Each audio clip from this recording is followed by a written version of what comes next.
কৌশিকী অমাবস্যার পুজো দিয়েছিলাম, সেখান থেকে প্রসাদ, খিচুড়ি, আলুর দম দিছে, সেই ভাগ করছো নাতিপুতির জন্য।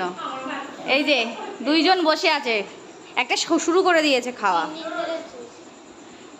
দরজা খোল, দরজা খোল বাবা।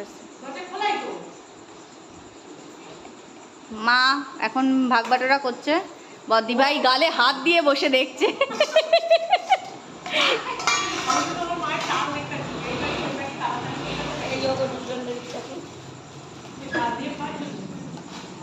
ঠিক আছে, কে কে এরকম প্রসাদ খেয়েছো কমেন্টস করে জানিও। এই যে প্রসাদ দেখো, খিচুড়ি আর আলুর দম।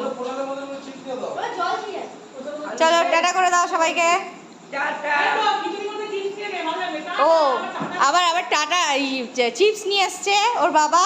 হ্যাঁ, খিচুড়ির সাথে চিপস। ও ও শুধু চিপস না, এখানে আবার বেগুনি হচ্ছে।